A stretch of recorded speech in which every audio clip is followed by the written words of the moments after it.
Lucas capítulo 16. Lucas 16, una lectura que a los que ya estamos bautizados nos va a parecer un tanto familiar, pero hay mensajes espirituales que el Señor quiere transmitirnos en esta tarde de una manera muy especial a cada uno de nosotros. Terminando de leer el contexto de Lucas capítulo 16, versículo 19 en adelante, vamos a leer lo que regularmente conocemos como la historia del rico y Lázaro.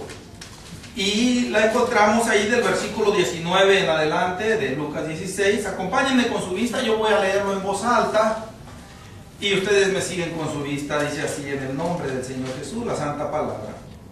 Había un hombre rico que se vestía de púrpura y de lino fino, y hacía cada día banquete con esplendidez.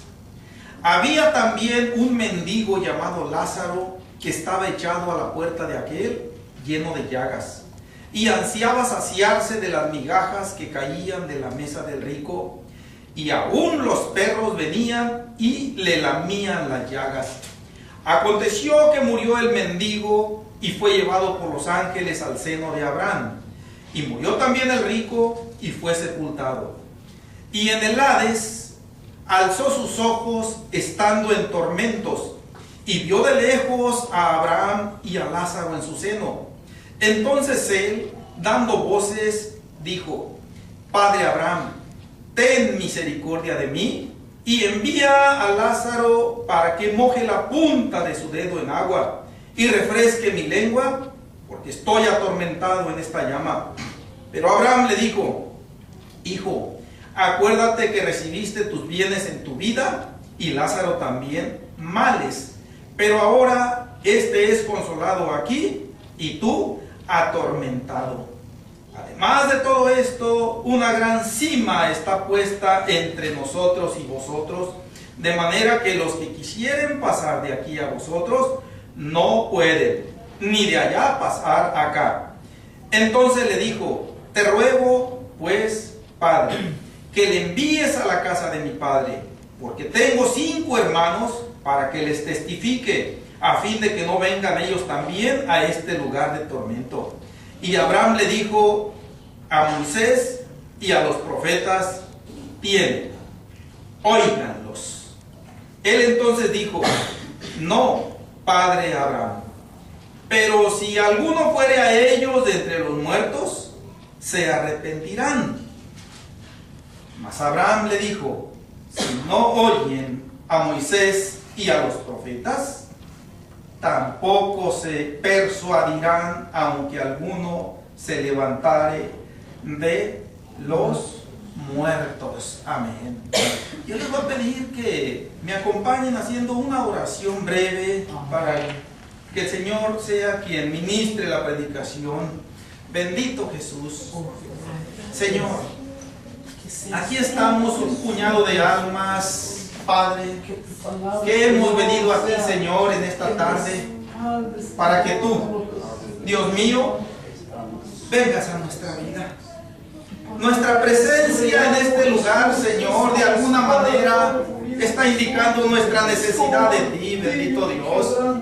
Tú eres el único que conoce, Señor, esa parte que hay dentro de nosotros y que nos está causando serios problemas. Tú eres el único que conoce, Señor, esa parte infectada que hay dentro de nuestro ser y que necesita ser sanada. No hay capacidad humana para que esa sanidad sea en el interior, solo tú, bendito Dios.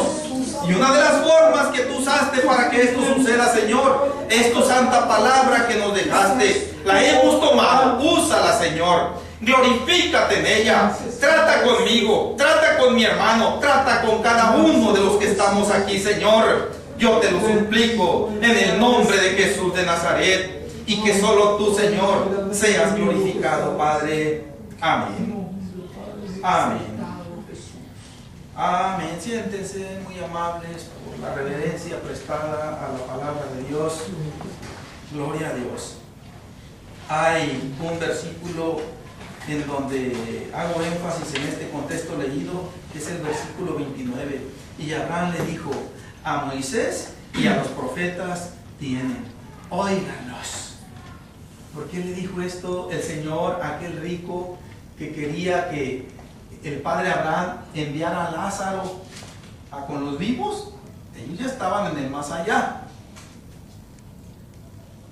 Y Abraham le dijo, implícitamente está esto aquí, dijo, es que aunque yo tuviera la autoridad y la capacidad de hacer que Lázaro vaya a la tierra ya y les diga lo que hay aquí, dice, de todas maneras la gente no se va a convertir así.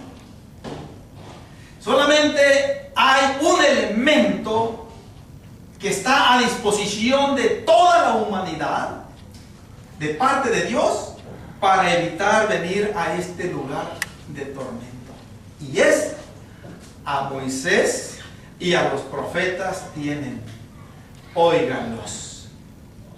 Es una manera de decir la palabra de Dios. Bien,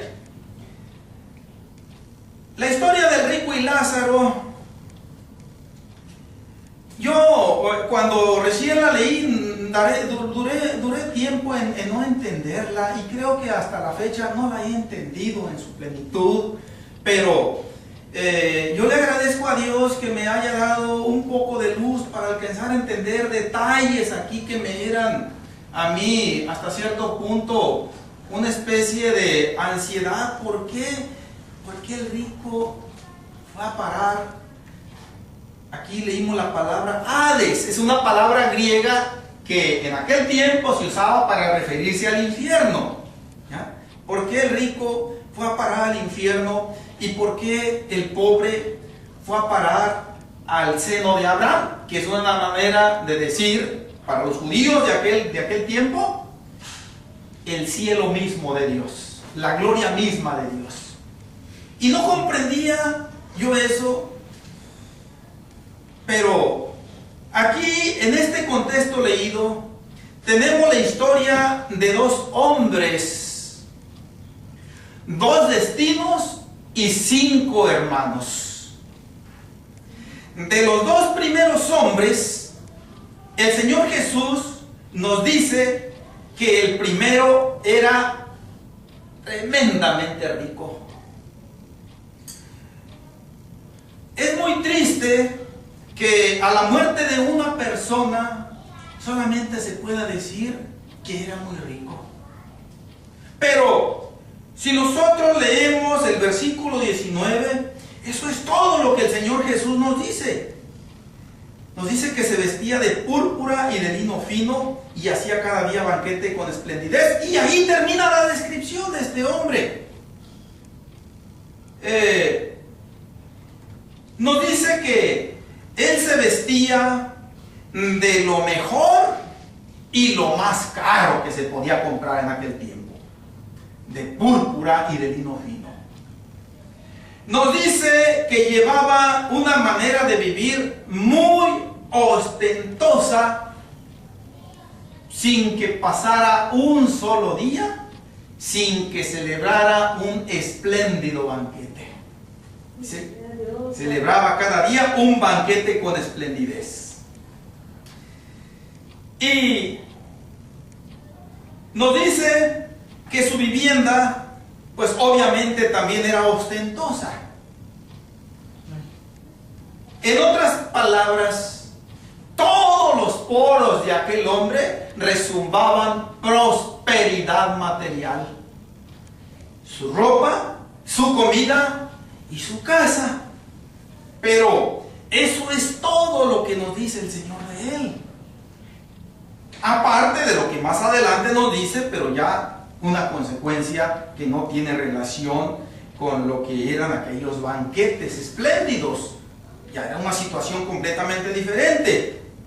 Pero la narración de esta parábola es una parábola, y una parábola es un recurso literario que nos enseña verdades espirituales mediante el uso de alegorías. Una alegoría, a su vez, es un ejemplo mediante el cual una persona o una cosa simbolizan otra distinta. Lo que yo quiero decir con esto es que esto que acabamos de leer no fue un acontecimiento de la vida real. Esto no fue algo que sucedió sobre este planeta así de esta manera. El Señor Jesús escogió cada expresión, escogió cada palabra para darle un mensaje originalmente a aquel grupo de judíos que le estaban escuchando y que muchos de ellos eran ricos, eran escribas y fariseos, eran la crema y la nata de la sociedad, como decimos comúnmente nosotros. Y Él les relató esta parábola para ayudarlos a salir de una vida equivocada que llevaban ellos, para que cambiaran de rumbo, para que ellos no fueran a terminar como aquel hombre rico. El cuadro que el Señor nos muestra aquí es de opulencia, es de riqueza extrema. Pero es lo único que el Señor nos dice de este hombre. No nos dice nada de sus logros, si era algún comerciante, no nos dice si tenía algún vicio, no nos dice quiénes eran sus amistades, si ocupaba algún cargo de gobierno. Nada nos dice, nada más nos dice que era un hombre rico. Y esta historia nos dice el mensaje que es trágico que la descripción de una persona se reduzca a estas palabras. Ahora, el hombre que el Señor Jesús nos dice enseguida del rico, lo podemos ver nosotros descrito en los versículos 20 y 21. Y voy a leerlo literalmente, que dice así: había también un mendigo llamado Lázaro que estaba echado a la puerta de aquel, lleno de llagas, y ansiaba saciarse de las migajas que caían de la mesa del rico, y aún los perros venían y le lamían las llagas. El Señor Jesús nos describe un cuadro de pobreza tan extremo como la opulencia del hombre rico. Nos dice que este hombre estaba echado a la puerta de aquel. Pero esta es una traducción muy suave. El original nos dice que había sido arrojado a su puerta. Estaba ahí tirado para enfrentar las miradas y expresiones quizá de lástima, de desprecio, de ofensa, de repudio de todo aquel que pasara. Este no tenía ropas finas. Lo único que le cubría, dice el Señor, eran llagas. ¿Sí? Quizás tenía alguna enfermedad de la piel, es lo más probable. Probablemente como consecuencia de su malnutrición crónica, porque pasaba hambre continuamente.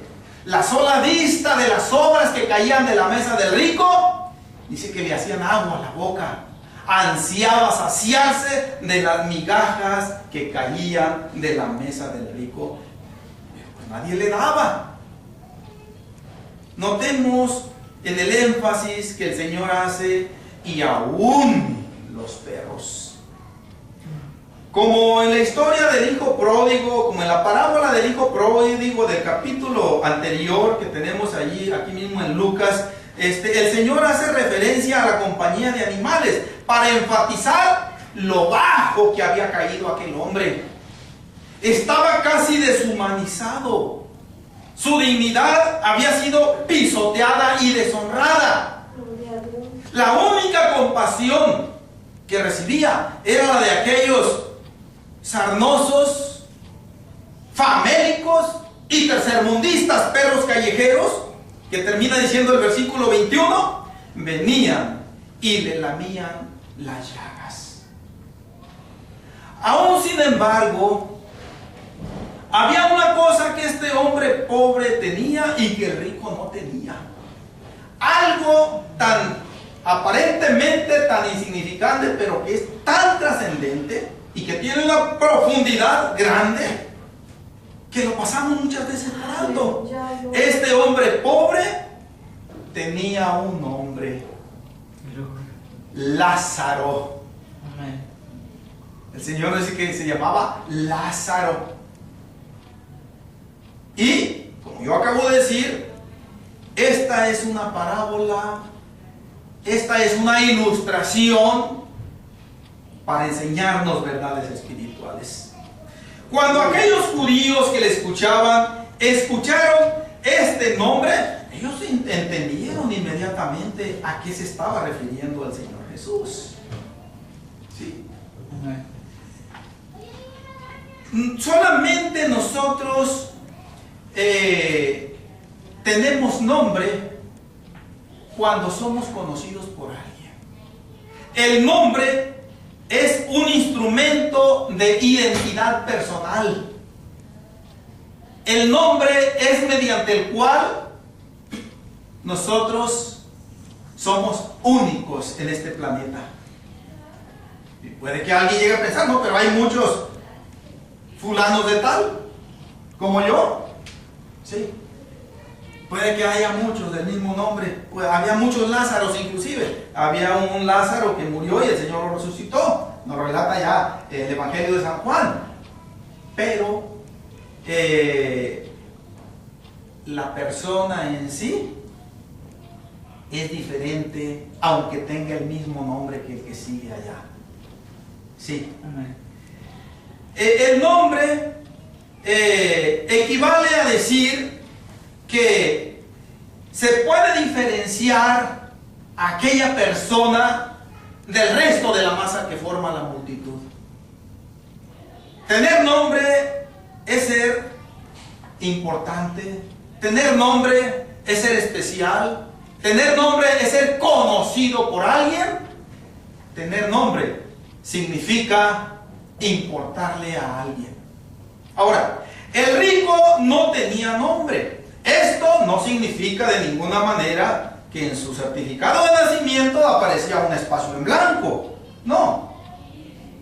Es lo más seguro que aparecía muy a menudo en los diarios de la época, en las secciones sociales o de finanzas de aquel tiempo. Pero el caso es que su nombre era irrelevante para el objetivo de esta parábola que el Señor Jesús habló. Amén. Sí. El pobre sí tenía nombre. Y si el Señor nos da el nombre de Lázaro, es para que sepamos nosotros y para que vayamos entendiendo esto, quién era este personaje de la parábola. Lázaro es una palabra o un nombre griego que en hebreo es lo mismo que Eleazar y significa en ambos idiomas aquel a quien Dios ayuda. Por tanto, era Dios el que cuidaba de aquel hombre. Un pobre así pudo haber estado lleno de resentimiento y de amargura. Pudo haber renegado, pudo haber blasfemado, inclusive pudo haberle echado la culpa a Dios a su desgracia.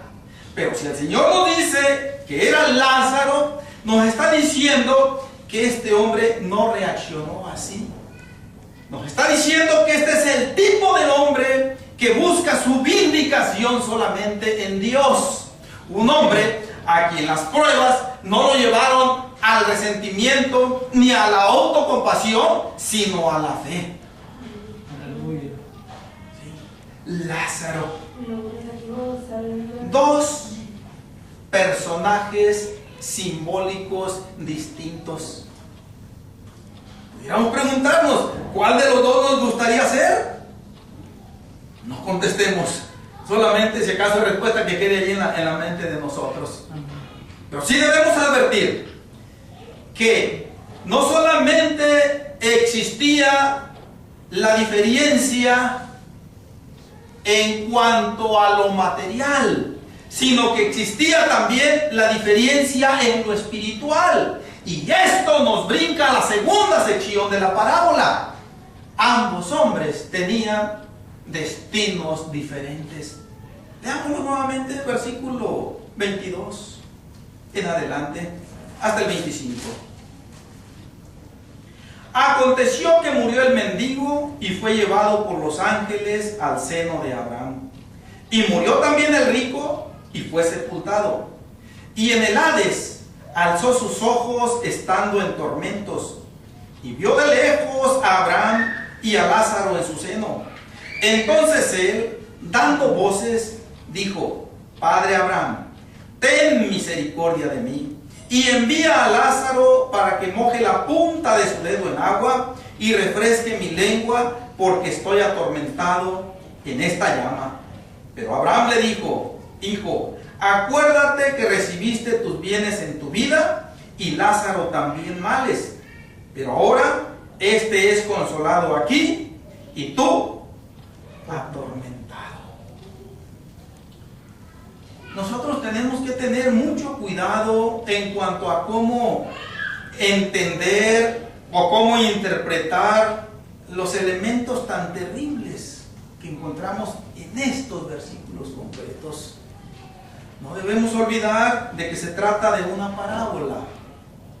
Y una parábola no hay que leerla como si hubiera sido un acontecimiento vivido real. No. Esa es una de las precauciones. La otra, yo estoy seguro que el Señor Jesús se está adaptando aquí a la idea convencional que tenían los judíos del primer siglo en cuanto a la vida después de la muerte.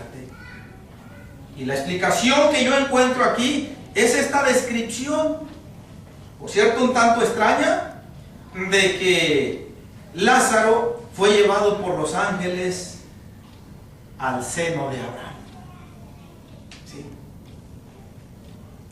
Entonces, tenemos que tomar en cuenta esos dos factores, que es una parábola y que el Señor se adaptó a la idea convencional que tenían los judíos respecto a la muerte en el más allá. Y en base a eso, nosotros debemos entender de que el lenguaje que el Señor está hablando aquí, de alguna manera es simbólico. Nos menciona la lengua del hombre rico, nos menciona el dedo de Lázaro, pero si son almas fuera del cuerpo, porque ya murieron los dos, su cuerpo se quedó, en el mejor de los casos, en un sepulcro, en un ataúd, en un cementerio, y sus almas no se quedaron ahí, sus almas salieron. Salomón en el libro de Eclesiastés termina diciendo, por ahí en la última parte del libro, que antes, empieza diciendo una serie de antes. Acuérdate de tu Creador en los días de tu juventud, antes de que vengan los años y los días en que digas, ya no tengo contentamiento en ellos. O sea, antes de que llegue la vejez. ¿Ya? Y sigue diciendo, antes de que los que miran por las ventanas, ¿verdad? Antes de que los guardas ya se pongan a temblar, y una serie de antes, y después al último dice, antes de que el polvo vuelva a la tierra de donde fue tomado y el espíritu vuelva a Dios que lo dio. Cuando la persona fallece, Dios recoge aquel espíritu de vida que inicialmente puso en Adán cuando lo formó del polvo de la tierra. El cuerpo, que lo podemos encontrar con estas palabras, el polvo de la tierra, se queda el cascarón. Esto es algo visible, esto es algo que todos los días se está viendo, pero hay algo que no sabemos más que aquel que va pasando por esa experiencia.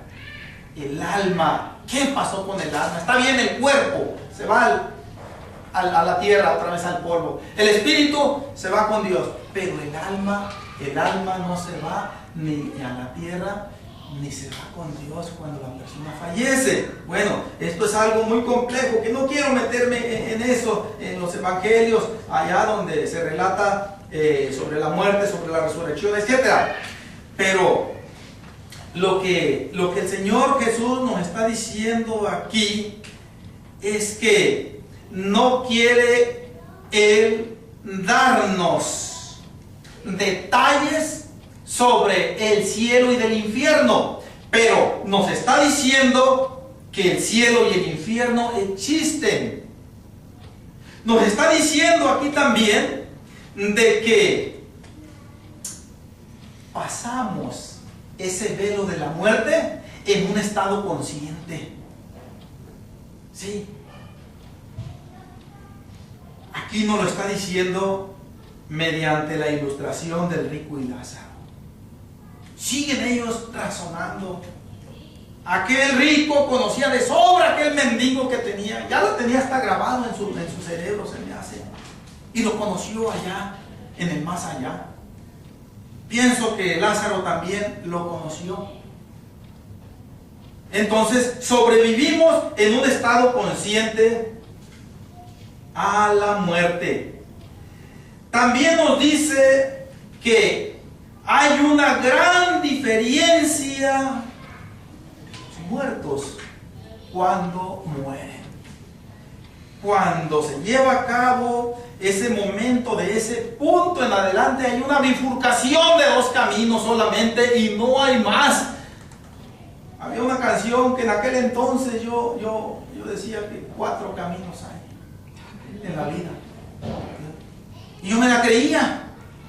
Pero cuando el Señor tuvo de mí misericordia y me dio entendimiento para entender su palabra, supe que solamente hay 2 caminos y no hay más. Y por uno de esos 2 caminos, nosotros tenemos que encaminarnos cuando demos el último respiro. El Señor Jesús nos está diciendo: a Moisés y a los profetas, óiganlos. A Moisés y a los profetas tienen, óiganlos. Si quieren escapar de ese horrendo lugar a donde fue a parar el rico, hay que poner atención a Moisés y a los profetas. Hay que poner atención a la palabra de Dios. Hay que poner atención al Evangelio. Esto es de capital importancia para todos. El Señor Jesús nos está diciendo que hay esa gran diferenciación de destinos cuando las personas mueren. Dios coloca a los muertos en 2 lugares completamente diferentes. Uno es un estado de bendición, de salvación, de gloria, representados. Aquí nos está representando la parábola, la alegoría, representados por Lázaro y Abraham en el cielo. El otro es un estado de aislamiento, de ruina, de maldición, de condenación eterna, representado por el hombre rico solo en el infierno. Yo he escuchado decir, y por cierto que voy a decirlo, espero no cometer una indiscreción, a mi suegro, que me tocó compartirle la palabra de Dios, era una de las personas que siempre salió con esto. Dice, la muerte, dice, nos va a igualar a todos. Cuando muéramos, todos vamos a ser igual. Y una vez me dio la ilustración, porque él tuvo ganado, él tuvo vacas. Dijo, cuando yo muera, dice, voy a ser como una de esas vacas que están ahí en el corral. La palabra de Dios dice otra cosa. Y así como él, mucha gente piensa que con la muerte todos nos emparejamos. Por muy rico o por muy grande que haya logrado ser en esta vida, por muy alto que haya logrado sobresalir en comparación con los que me rodean, no hay manera de evitar ese momento o ese acontecimiento en donde todos descendemos al mismo nivel. El Señor Jesús nos dice que no es así. El Señor Jesús nos está diciendo también que el cuento del purgatorio no existe en realidad. No hay una segunda oportunidad. El Señor Jesús, en las palabras del Señor Jesús, nos está diciendo implícitamente que más allá de la tumba, nuestra sociedad humana no va a ser más igualitaria de lo que es aquí en la tierra. Resulta que habrá una barrera 1000 veces más polarizada e infranqueable que cualquier tipo de distinción que haya conocido el ser humano en esta tierra. ¿Sí? ¿Cómo lo describe la palabra de Dios aquí en la Biblia? Verso 26. Dice: además de todo esto, una gran cima está puesta entre nosotros y vosotros, de manera que los que quisieren pasar de aquí a vosotros no pueden, ni de allá pasar acá. ¿Qué hizo el hombre rico para merecer un juicio tan espantoso? Para que durante toda la eternidad estuviera ligado a un lugar de tormento sin puerta de escape. ¿Qué es lo que había hecho mal para ir a parar a este lugar de tormento en donde no había manera de eludirlo ya? Nosotros tenemos que tener cuidado nuevamente al analizar este versículo en donde se expresa que hay esta separación de los seres humanos cuando mueren. Algunos pueden tener aquí la tentación de ver entre líneas algún tipo de crítica cuasi marxista. Eso de la disparidad económica de la sociedad. El que el Lázaro vaya al cielo y el rico al infierno es una espiritualización de la victoria de las clases obreras sobre la burguesía que los explota. Esta tendencia puede ser atractiva para muchos, pero se aparta de lo que dice la palabra de Dios. De hecho, hay un elemento aquí que nos confirma esto: la presencia de Abraham en el cielo. La palabra de Dios nos dice que este patriarca era enormemente rico y que al final de su vida era un hombre muy poderoso y con muchas posesiones. O sea, era un hombre muy rico. Entonces,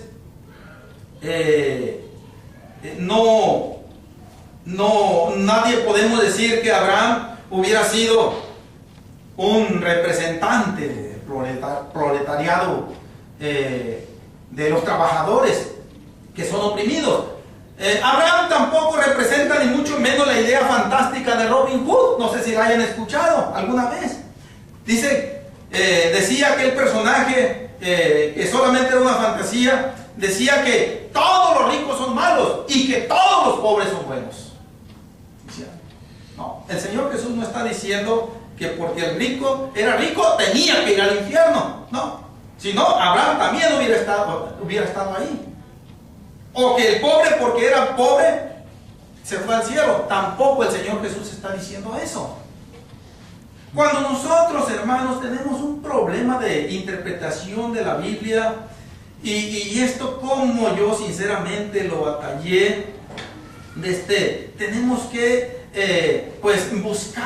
buscar este mismo capítulo en su inicio nos habla de un mayordomo astuto. Vamos a decirlo en términos modernos. Era un administrador de una empresa que fue acusado de disipador de los bienes de la empresa. Y el dueño de la compañía lo llamó y le dijo: ¿qué es esto que escucho de ti? Da cuenta de tu mayordomía, porque ya no vas a ser más mi mayordomo. Y este hombre dice que, pues, le dio pendiente, dice, ¿qué voy a hacer yo ahora? Si me quitan el trabajo, que esto ya es un hecho, ya lo veo que está encima, porque ya mi patrón ya me lo dijo de una manera tajante. Dice, yo, pues, mendigar me da vergüenza, acabar no puedo, ¿qué hago? Ya sé lo que voy a hacer, dice. Y se agarró visitando a todos aquellos que le debían a su patrón. Fue con uno y le dijo, ¿tú cuánto le debes a mi patrón? No, pues yo le debo tanto.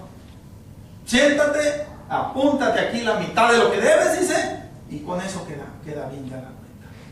Y así estuvo visitando a todos, les iba rebajando la cuenta. Cuando el patrón de él se dio cuenta de esa maquinación que él estaba haciendo, dice que tuvo el humor de felicitarlo.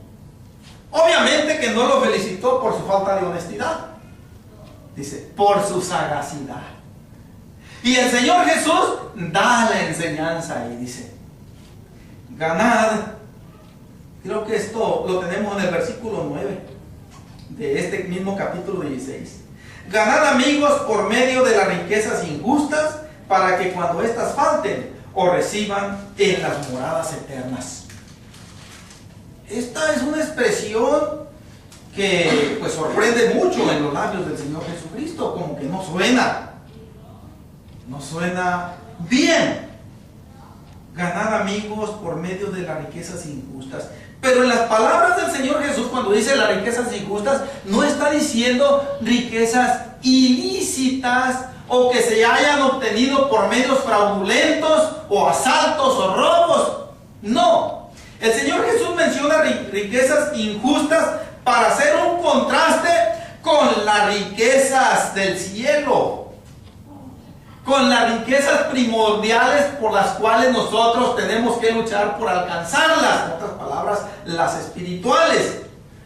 Y termina diciendo, ningún siervo puede servir a dos señores, porque o aborrecerá al uno y amará al otro, o estimará al uno y menospreciará al otro. Y da y concretiza la enseñanza, el mensaje. No podéis servir a Dios y a las riquezas. Cuando el Señor Jesús describe lo que hizo aquel mayordomo de andar quitándole deudas a los deudores de la compañía, no estaba defendiendo las riquezas al estilo marxista. Cuando dice que ningún siervo puede servir a los señores, cuando habla de las riquezas injustas, lo que nos está queriendo decir es lo siguiente. Nos está hablando de un concepto de riqueza que hoy en día está bien olvidado, está empolvado aún dentro de las iglesias. El concepto precisamente de mayordomía. ¿Y qué quiere decir ese concepto?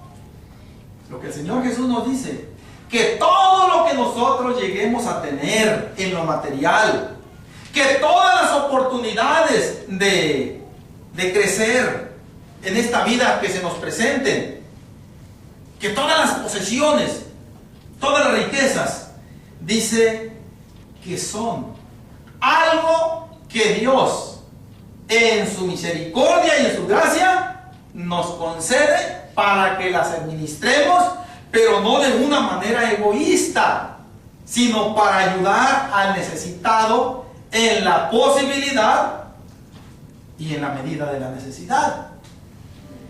Lo que nos está diciendo el Señor Jesús, pues, es de que nosotros no somos dueños de nada en esta vida. No. Alguien dijo, yo soy dueño de mi vida y yo la voy a vivir a mi manera y no voy a permitir que nadie tome las riendas de mi vida. Pero un predicador le contestó y le dijo, si usted fuera el dueño de su vida, nunca se muriera. La retuviera aquí, te iba a decir, vida, tú eres mía, yo soy tu dueño y aquí te me vas a quedar. Y nunca se iba a morir. Pero como no es suya, dice, pues se le va a ir. Va a llegar el momento en que el que es el verdadero dueño de ella, la va a recoger. Él es el único que tiene derecho. Gloria a Dios. Entonces, estas palabras del Señor Jesús nos están diciendo también que una vida dedicada a acumular riquezas, a acumular posesiones, para un uso egoísta personalmente, es peligrosísima. Por muy presentable que me vea en lo exterior, por mucho que asista a la iglesia, por mucho que traiga mi Biblia en mi brazo, por mucho que trate de apegarme a mi Biblia, yo no voy a poder servir a Dios y a las riquezas jamás. Voy a servirle a uno de los dos. Si le pertenezco a Dios, bueno, también le pertenece mi billetera, también le pertenece mi cuenta bancaria, también le pertenece la casa que me concede, también le pertenece el vehículo que me concede. Yo voy a tener esa mentalidad, decir, bueno, el Señor me presta esto para que yo nada más sea una especie de gerente o de administrador. Yo no me voy a encariñar.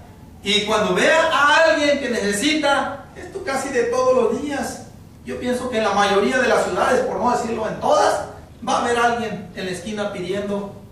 Es cierto, tenemos que ser selectivos nosotros. En ocasiones la necesidad o el motivo de la limosna es para comprar más droga, para comprar más alcohol y todo eso. Y creo yo, sinceramente, que nosotros no debemos pues acrecentar eso en las personas. Pero habrá otras que sí realmente van a padecer necesidad. Mucha gente que se deja venir de allá, de los países de origen, y llegan aquí y de primero pues no tienen ni dónde vivir, no tienen ni siquiera para comerse un desayuno, o comerse un taco, o comprarse alguna prenda básica de vestir, etc. Entonces el Señor dice, a los pobres siempre los van a tener con ustedes. San Juan 12:8. Y por lo tanto siempre van a tener la necesidad o la posibilidad de hacer un uso sabio de lo que yo les estoy entregando para que lo administren. No se los estoy regalando así como para que ustedes digan, es mío y voy a hacer lo que quiera. No. Gloria a Dios.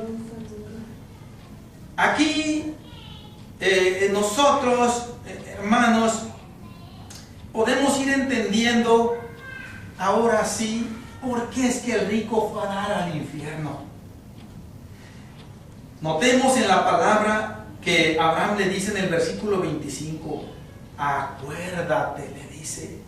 Hubo un tiempo en que el abismo entre el rico y Lázaro no era insuperable.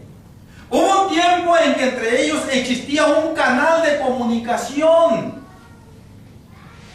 El rico tuvo un montón de oportunidades de usar aquellas riquezas que Dios le había confiado, ayudando a aquel mendigo que tenía en su puerta parte de aquel patrimonio, y así él hubiera usado sabiamente aquellas cosas que se le habían confiado. Hubiera hecho un uso sabio, y ahora lo más seguro es que hubiera estado allá junto con Lázaro en el seno de Abraham. Pero obviamente que él no lo hizo. Él usó aquellas riquezas, aquellas posesiones para un uso egoísta. Ahora las cosas eran diferentes.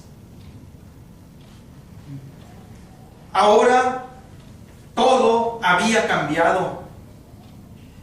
Ahora solamente le quedaba el tormento de recordar las muchas oportunidades que tuvo y que desaprovechó una tras otra, y que esas oportunidades ya jamás iban a volver a presentar. Su aislamiento de los demás se había agudizado hasta el punto de quedar aislado total y definitivamente. Notemos también cómo el Señor le dice aquel hombre rico, hijo. Y el hombre rico a su vez le llama a Abraham, Padre Abraham. Muestra algo de ternura cuando Abraham le dice, hijo, acuérdate. Pero aquí hay un mensaje que el Señor le dio a aquellos judíos y nos quiere dar a nosotros en este tiempo. Aquel hombre de la parábola era un judío, era un hijo de Abraham, cuando menos de raza, de nacimiento. Cuando menos era un hombre del pueblo del pacto de Dios, consanguíneamente. Y estaba en el infierno. Esto era algo impensable para los judíos de aquel entonces, que un descendiente de Abraham fuera a dar al infierno. Y esto, obviamente que es un mensaje también para nosotros. ¿Cómo va a mandarme a mí? Yo esto lo tomo para mí, mis hermanos. ¿Cómo va a mandarme a mí Dios al infierno si soy cristiano? Voy a la iglesia. Hasta soy el pastor de la iglesia. ¿No es posible que Dios me vaya a mandar a mí al infierno? Debemos prestar atención a las palabras del Señor. Puede que el fuego y el tormento físico sean símbolos aquí, pero simbolizan algo real, terrible y definitivo. Sí. Aquel hombre rico estaba allí en el infierno, pero pues si no se nos dice que era un fraudeador, no se nos dice cómo adquirió su riqueza, nada más, repito una vez más, nada más se nos dice que era rico. Yo pienso que si se le hubiera acusado a él en la calle de algo de esto que yo estoy diciendo, simple y sencillamente él se hubiera molestado y hubiera dicho, no es cierto, yo no he hecho nada malo. Y hasta cierto punto hubiera tenido razón, porque este hombre rico no iba al infierno por las cosas malas que había hecho, sino por las cosas buenas que había dejado de hacer. Tenías muchas cosas buenas, le dice Abraham, pero aquel pobre que tenías allí echado a tu puerta no se benefició de ellas en absoluto. En otras palabras, usaste la gracia de Dios que te dio mediante aquellos bienes de una manera egoísta. Por eso estás aquí, Señor rico, le dice el Señor, de hecho, a través de Abraham. Para las personas como tú, el cielo se convierte en el mismo infierno. Sí. He escuchado yo a personas decir, tal vez, no sé si lo digan en tono de broma o algunos lo digan en serio, a mí no me importaría ir al infierno. Al cabo que ahí yo voy a tener a muchos colegas con quienes estarlo pasando bien. No voy a escuchar esas palabras. Dicen que allá también hay música, que allá hay diversiones. Y la estoy creyendo, dicen, porque nadie ha regresado de allá. Pero, ¿dónde estaban los colegas o los amigos de aquel hombre rico? Esa soledad. El infierno es soledad. El infierno es la incapacidad de amar y de ser amados. El infierno es el reconocimiento de lo mucho que necesitamos a los demás y de que esa necesidad ya nunca se va a poder suplir.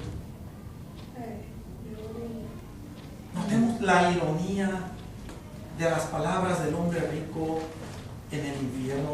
Envía a Lázaro. Creo que así nos dice en el versículo 24.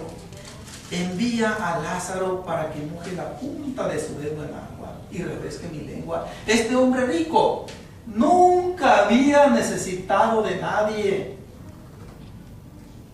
Para todas las personas en él no tenían cabida. En la agenda que él tenía no había lugar para los demás. ¿Sí? Y allí le está diciendo, envía a Lázaro. ahora de repente sí que necesita a alguien. Y de toda la gente, al que necesita es a Lázaro.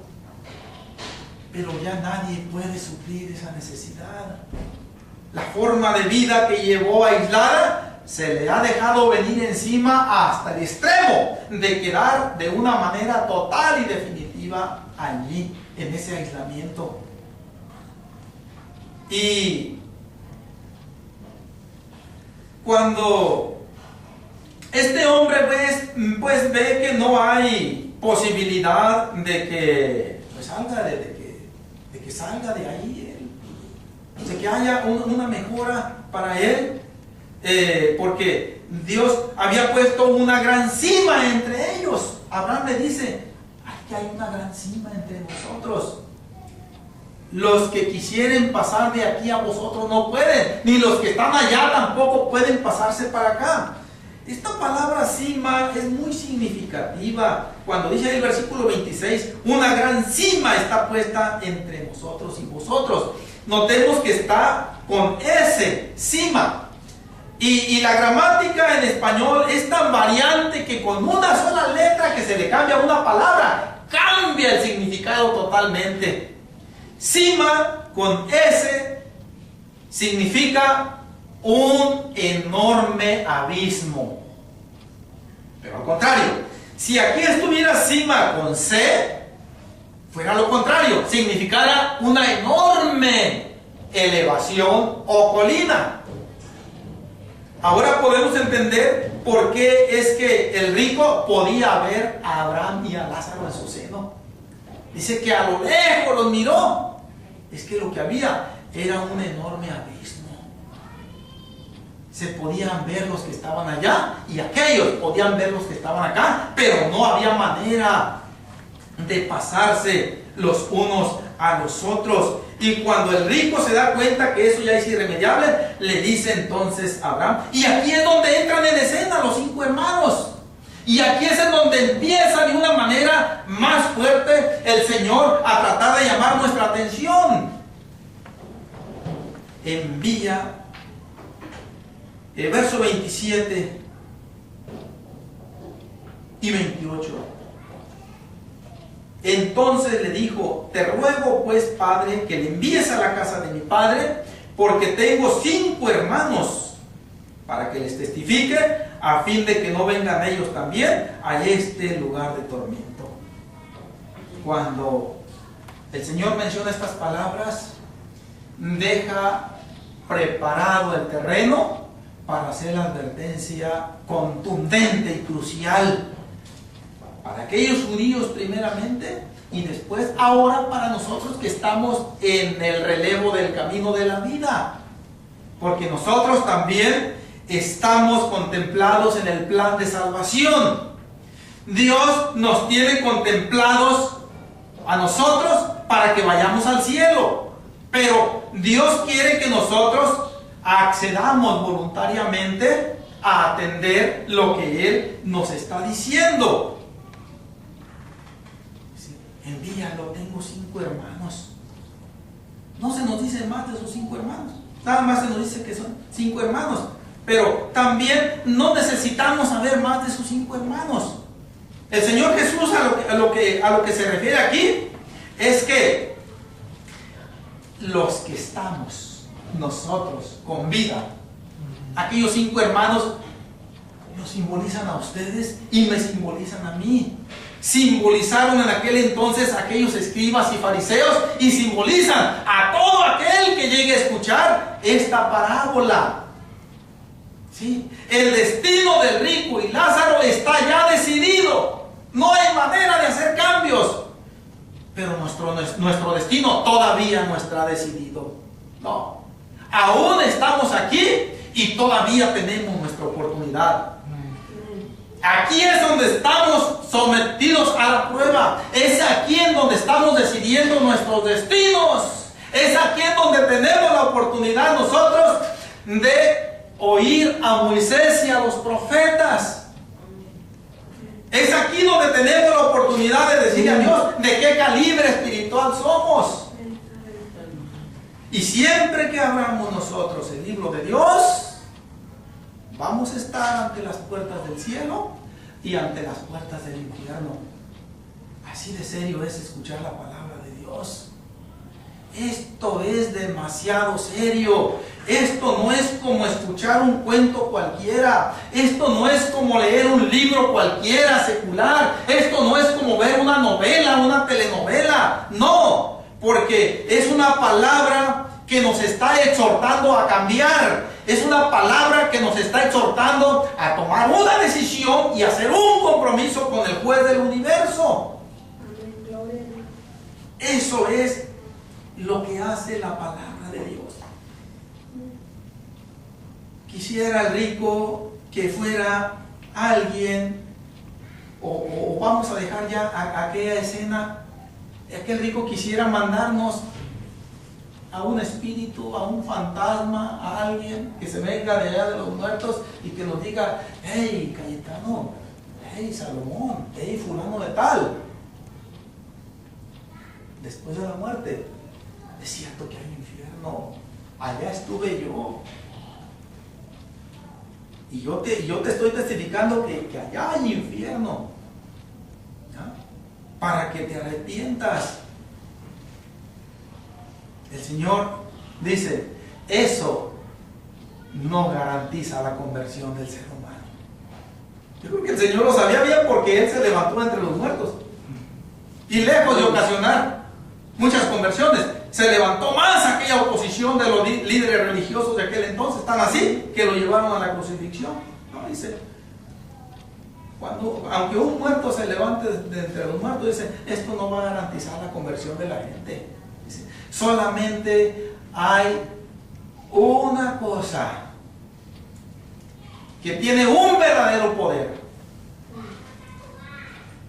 en entrar en la vida de la persona y operar un cambio.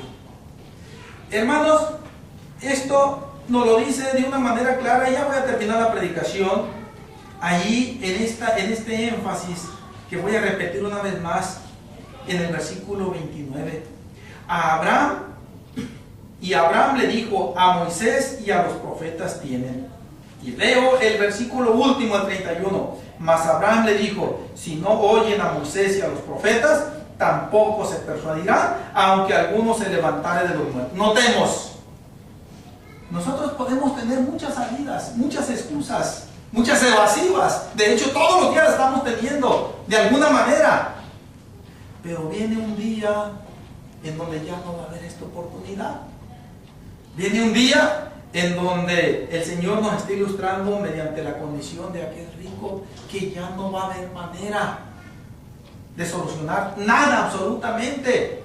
Dice, solamente hay algo que tiene un verdadero poder para cambiar a las personas. Esta historia, ya siendo una especie de síntesis de todo lo que yo he estado diciendo y lo que leímos en el contexto, nos está haciendo advertencias muy serias. Una de ellas es lo peligroso que es una vida que se dedica a acumular riquezas para un uso egoísta. La otra es la realidad del cielo y del infierno. La otra es lo letales, lo graves que son los pecados de omisión. Porque muchas veces podemos tener la tendencia de decir esa expresión: no le debo nada a nadie. Y muchos le hemos cumplido a rajatabla. Realmente. A menos que tengamos la memoria un poco ya defectuosa y que se nos olvide que le debemos a alguien. Pero yo no creo que le deba algo a nadie. Sí he tomado yo cosas o dinero prestado, pero yo recuerdo haber pagado. Bien. Lo grave de los pecados de omisión. El Señor nos dice que los pecados de omisión son tan graves como los de comisión. Pero creo que esta última advertencia o enseñanza es la más crucial de todas, es la más decisiva de todas. Y podemos preguntarnos, escuchábamos brevemente las sencillas palabras del hermano Salomón. Él decía: ustedes no me conocieron como era antes. Yo puedo decir esas mismas palabras. Aquí mis hermanas en la carne, ellas son testigos de alguna manera de mi vida como era antes. Y así, ¿qué es lo que hace que una persona se vuelva del egoísmo, de la idolatría, de la autojustificación y de la indiferencia al amor de Dios? ¿Qué es lo que crea u ocasiona en una persona el arrepentimiento y la fe y la encamina al cielo? Hay diferentes respuestas del elemento humano para esto. En el mundo religioso, muchos dicen, no, que, ¿cómo le llaman esos lugares donde se juntan? Un concierto de cantantes, que Marcos Witt, que fulano de tal y fulana de tal, y eso va a convertir a mucha gente porque el mensaje de sus cantos es muy bonito. Otros creen que el espiritismo tal vez, ver a un familiar o a un amigo que partió, dice, y que nos traiga noticias, eso da seguridad de la vida venidera. El Señor dice, nada de eso es efectivo. Ni aún aunque alguien se levante de entre los muertos, eso no va a garantizar la conversión de la gente. Y nos está diciendo, lo único que tiene un verdadero poder de cambiar a las personas es Moisés y los profetas. Dice, eso es lo único. Si no escuchamos a Moisés y a los profetas, en otras palabras, si no escuchamos la palabra de Dios, no vamos a escuchar nada. Si no somos cambiados por la palabra de Dios, no vamos a ser cambiados por nada. Aquí tenemos el énfasis tajante en dos ocasiones. A Moisés y a los profetas tienen, óiganlos. Y terminó en el último versículo. Si no oyen a Moisés y a los profetas, yo pudiera de alguna manera variar la expresión del resto del versículo que dice, tampoco se persuadirán, aunque alguno se levantare de los muertos. Pero yo pudiera decir, si no oyen a Moisés y a los profetas, no van a oír nada. Esta es la grande realidad que Dios nos enseña hoy y que la deja en nuestras manos para que nosotros la administremos de una manera sabia antes de que demos el último respiro. Aunque ciertamente esta es una ilustración, pero ilustra algo real de lo que es la vida venidera, el más allá, como se le dice, o lo que es la muerte. Bien, ya terminé. Ya vamos a despedirnos, pero antes de hacerlo, yo quiero